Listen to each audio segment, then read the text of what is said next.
샬롬, 예배 자리에 나오신 여러분을 진심으로 환영하고 축복합니다.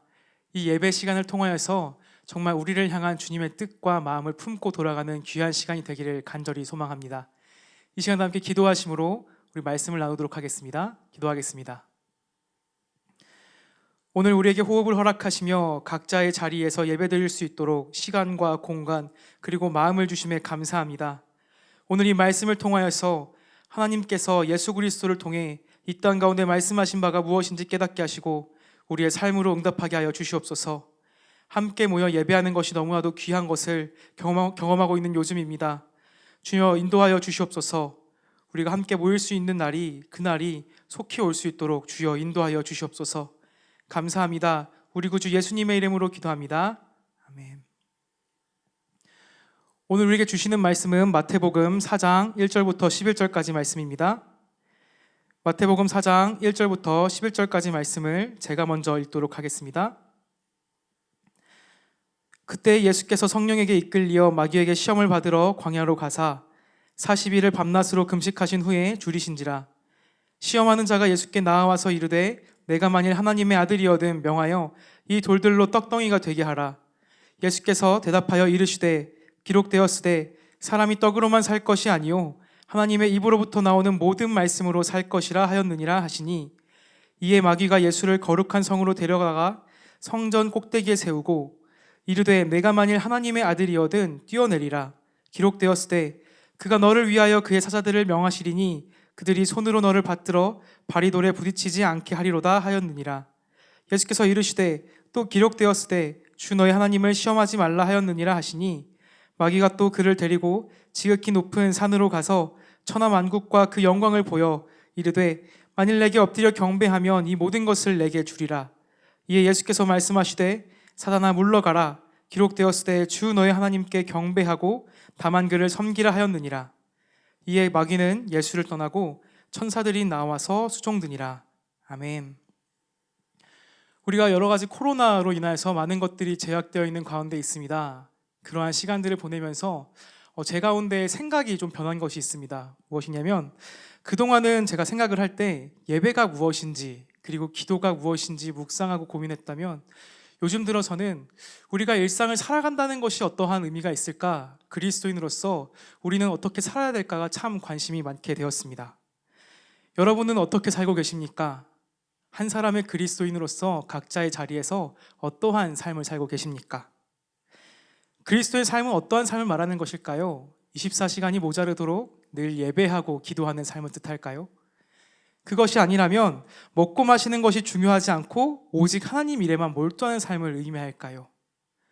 그것도 아니라면 정말 순교하는 마음으로 죽음도 두려워하지 않는 강인한 마음으로서 살아가는 것이 그리스도인의 삶을 뜻하는 것일까요? 이러한 모든 것들을 생각해 볼 때 우리에게서 답이 될 수 있지만 정답이라고 말하기는 참 어려운 것 같습니다. 왜냐하면 그 가운데 석연치 않은 무언가가 남아있기 때문이죠.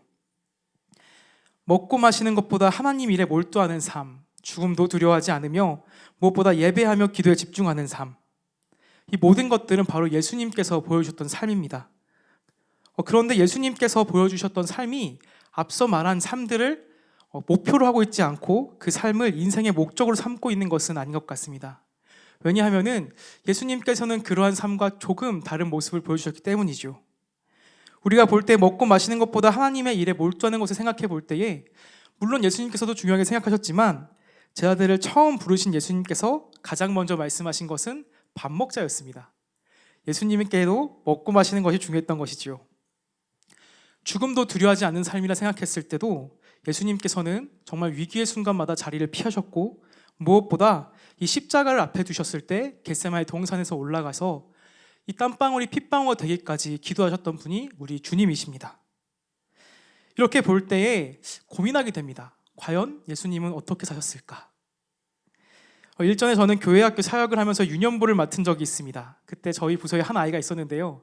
이 아이 특징이 뭐냐면은, 제가 설교하는 가운데에 아이들에게 질문하잖아요. 그러면은 이 아이가 가장 먼저 손을 번쩍 들고 대답합니다.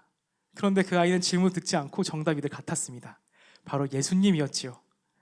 우리가 물론 질문을 잘 듣고 답해야겠지만 우리에게 있어서 정답은 역시 예수님이신 것 같습니다. 우리 함께 말씀을 천천히 살펴보면 좋을 것 같습니다. 우리가 예수님을 생각할 때에 하나님의 아들, 구원자로 우리가 고백하다 보니까 한 사람의 인간으로서 예수님이 어떠한 삶을 사셨는지는 관심을 갖기가 참 어려운 것 같습니다. 예수님께서 어떻게 사셨는지 차근차근 말씀을 읽어보면 보이지 않았던 것들을 보게 되지요. 한 인간으로서 예수님께서는 먼저 먹을 것을 좋아하셨습니다. 마태복음 11장 19절에는 사람들이 예수에 대해 말하기를 보라 먹기를 탐하고 포도주를 즐기는 사람이요 라고 나와 있습니다. 때때로 금식하며 하나님께 집중하는 시간을 가지셨지만 예수님께서는 우리와 똑같이 먹을 것을 굉장히 좋아하셨던 것 같습니다. 또 우리 주님은요, 사람을 좋아하셨습니다. 이 성경에 나와 있는 수많은 이야기들 그리고 기적들, 예수님에 관련된 일화들은 대부분 신방 가운데 이루었습니다. 누군가와 만나고 함께 길을 걷는 과정에서 일어난 일들이 대다수인 것이지요. 여러분들 잘 알고 있는 것처럼 요한복음에 나와 있는 예수님의 첫 번째 기적은 결혼식에서 일어납니다. 그리고 무엇보다 이 물이 포도주가 되게 하는 기적을 일으키시죠. 그 당시 결혼식에서 가장 중요했던 이 포도주는 이 파티 매니저의 실수인지 포도주가 떨어지게 되었고 더 이상 그 축제를 이어갈 수가 없게 되었습니다. 예수님께서는 내 때가 아직 이르지 아니하였다 근엄하게 말씀하시지만 결국에는 그 자리에 모인 사람들을 위해서 이 평생의 기억남을 신랑과 신부를 위해서 기적을 베푸십니다. 그렇게 볼 때 예수님은 참 마음이 따뜻하셨던 분인 것 같습니다. 그런데 한편으로는 우리 주님께서는 화도 내실 줄 알았습니다. 이 장사한 곳으로 변해버린 성전에서는요, 채찍을 들고 상인들을 내쫓으셨지요. 또 한편으로는 아들이 죽어 슬퍼하는 나인성 과부를 보며 함께 불쌍히 여기셨고 무엇보다 그 아들을 다시 살리셨던 분입니다. 예수님께서는 피곤하면 주무셨고 그리고 또 하루를 다시 시작하실 때는 또 열심히 사셨지요. 제자들이 기억하는 예수님의 모습은 우리와 크게 다를 바가 없어 보입니다. 그렇게 볼 때에 우리가 똑같은 예수님께서는 과연 어떠한 삶의 목적을 가지고 사셨을까 돌아보게 됩니다. 그래서 저는 다시 한번 시작점으로 향하게 됐습니다. 그리고 오늘 본문 마태복음 4장 시험 받으시는 예수님께 주목하게 되었지요. 이 말씀은 우리가 너무 잘 알고 있는 본문입니다. 공생애를 준비하고 있는 예수님을 볼 수 있습니다. 이 요한에게 세례를 받으신 예수님께서는 성령에게 이끌리셔서 광야로 향하게 되십니다. 그리고 그곳에서 금식을 하시지요. 40일이라는 긴 시간 동안 밤낮으로 금식하며 줄이신 예수님 앞에 이 사단이 찾아와 예수님을 시험합니다. 오늘 본문 3절부터 4절까지의 말씀을 다 함께 읽도록 하겠습니다. 시험하는 자가 예수께 나와서 이르되 내가 만일 하나님의 아들이거든 명하여 이 돌들로 떡덩이가 되게 하라. 예수께서 대답하여 이르시되 기록되었으되 사람이 떡으로만 살 것이 아니요 하나님의 입으로부터 나오는 모든 말씀으로 살 것이라 하였느니라 하시니 아멘. 이 사단이 줄이신 예수님 앞에 나타나서 이렇게 묻습니다. 이 돌들로 떡덩이가 되게 할 수 있느냐 하고 말이죠. 이 떡은 예수님께 가장 필요한 것이었습니다. 그런데 한 가지 질문은 과연 우리 주님께서 그렇게 하실 능력이 없었는가입니다. 물로 포도주가 되게 하신 분이 과연 돌이 떡이 되지 못하게 하셨을까요? 그렇게 볼 때 사단의 도전은 예수님의 능력에 대한 도전이 아니었습니다. 이것은 하나님께서 필요를 채우시는 분이신가? 라고 묻고 있는 것입니다. 예수님께서는 성령에 이끌려 광야로 가셨고 40일이라는 긴 시간 동안 줄이셨습니다. 너무나 안타까운 일이죠. 우리가 하루 이틀만 굶어도 안타까울 텐데 40일을 줄였습니다. 그런 주님에게 사단이 묻고 있는 것입니다. 하나님의 아들이라면 정말 하나님께서 필요를 채워주시지 않을까? 하나님의 아들이라면 배불러야 되는 거 아니야? 하나님의 아들이라면 삶 가운데 풍족함이 넘쳐 흘러야 되는 것이 아니야? 정말 하나님께서는 필요를 채워주시는 분이신가? 하고 묻는 것입니다. 이러한 사단의 도전 앞에 질문 앞에 무관할 수 없는 우리의 모습, 제 모습을 보게 됩니다. 하나님께서 우리를 필요로 채워주시는 분인가 물을 때에 그렇다라고 단호하게 대답하지 못하는 제 모습을 보게 되는 것이지요. 여러 가지 생각들이 납니다. 제 삶을 돌아볼 때에 과연 하나님께서 내가 필요한 모든 것들을 풍족히 채워주셨는가 물을 때에 참 그렇다고 답하기가 어려운 것 같습니다. 우리가 일상을 살아가다 보면은 참 많은 것들이 필요합니다. 우리가 먹어야 될 음식들이 필요하고 또 오늘 입을 옷이 필요합니다. 생계를 이어가기 위해서는 돈도 필요하지요. 그 모든 것이 정말 우리가 가운데 풍족하게 채웠는가 물어봤을 때 그렇다라고 답하기는 참 어려운 것 같습니다. 그런데 이에 대해서 우리 주님께서는 말씀하십니다. 사람이 떡으로만 살 것이 아니요 하나님의 입으로부터 나오는 모든 말씀으로 살 것이라. 이 말씀은 신명기 8장 3절에 있는 하반절 말씀입니다. 우리가 계속해서 새벽기를 다루고 있는 이 신명기는 모세가 출애굽 2세대, 즉 광야에서 태어난 자녀 세대에게 향한 말씀입니다. 특히 이 신명기 8장은 하나님께 감사하라 라는 메시지를 담고 있지요. 신명기 8장 3절부터 4절까지의 말씀은 이러합니다.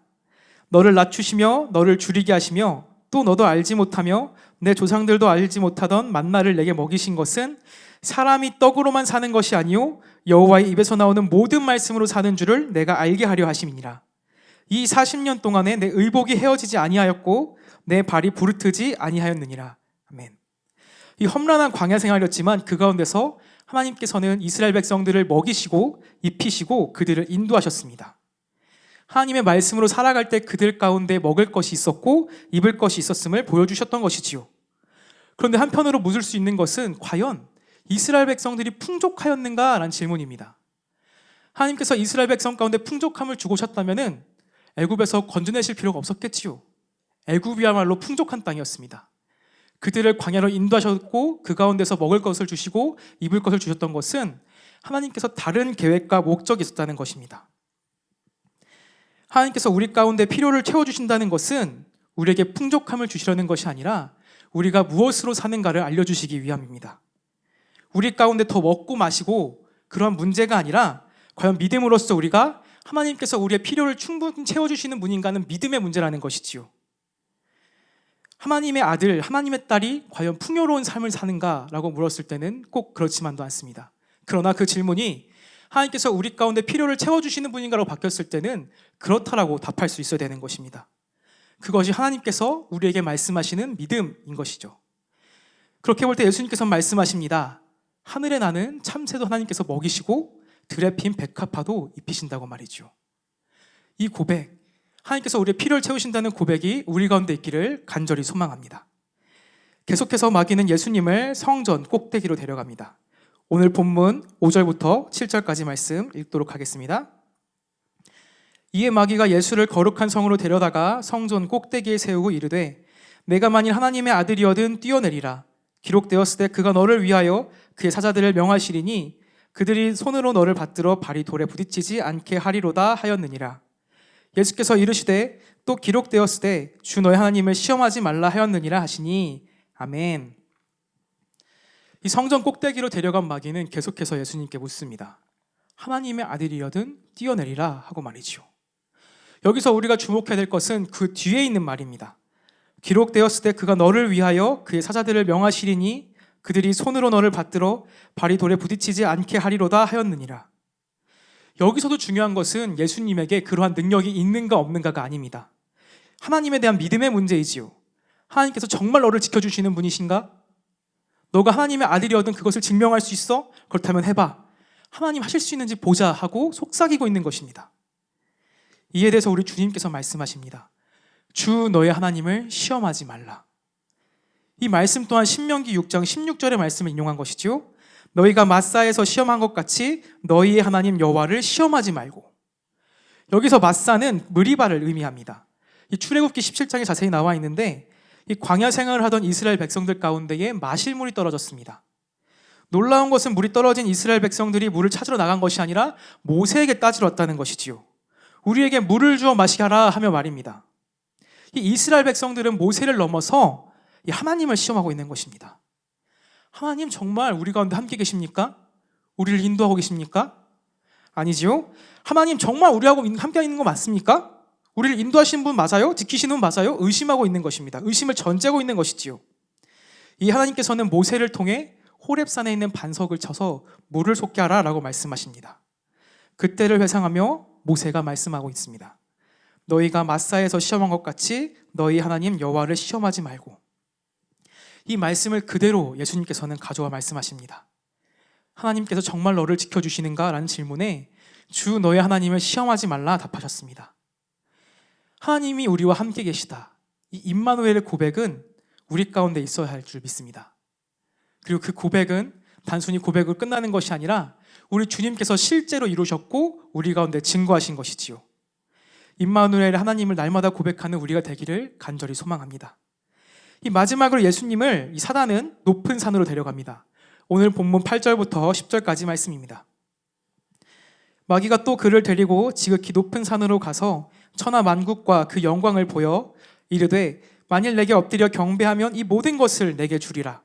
이에 예수께서 말씀하시되 사탄아 물러가라. 기록되었으되 주 너의 하나님께 경배하고 다만 그를 섬기라 하였느니라.